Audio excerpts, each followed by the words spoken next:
કોલકાતામાં બનેલ દુર્ઘટનામાં પીડિતાના પિતાએ કર્યો ખુલાસો। કોલકાતાની આરજી કર મેડિકલ કોલેજ અને હોસ્પિટલમાં ટ્રેની ડોક્ટરના દુષ્કર્મ અને હત્યાને લઈને 28મા દિવસે વિરોધ પ્રદર્શન ચાલુ છે। બુધવારે મોડી રાત્રે ડોક્ટરના માતા પિતા પણ વિરોધમાં જોડાયા હતા। પીડિતાના પિતાએ કહ્યું, પોલીસ શરૂઆતથી જ આ કેસને દબાવવાનો પ્રયાસ કરી રહી છે।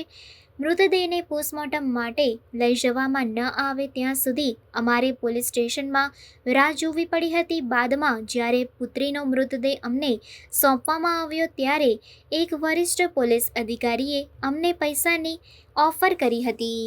একটা পরিবারে কি শুধু বাবা মা থাকেন আর কেউ থাকে না? পরিবার বলতে আর কেউ নেই? পরিবার বলতে আমরা শুধু বাবা মাকে বুঝি? এই প্রশ্নের উত্তরগুলো কে দেবে আমাদেরকে?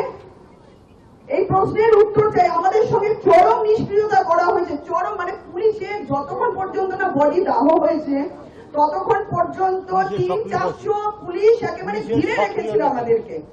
যেই মুহূর্তে আমাদের মেয়ের বডি দাহ হয়ে গেল আর একটা পুলিশ নেই, কি করে পরিবার আসবে, কি করে কে আসবে, কারোর কোনো দরকার পড়েনি, কারোর কোনো জানার দরকার নেই। সেই মানুষগুলো যদি শ্মশানেও থেকে যেত তাহলে হয়তো থেকে যেত। এতটা সক্রিয় ছিল পুলিশ বডি নিয়ে যাওয়া পর্যন্ত। যখন দাহ হয়ে গেল তখন পুলিশ নিষ্ক্রিয় হয়ে গেল।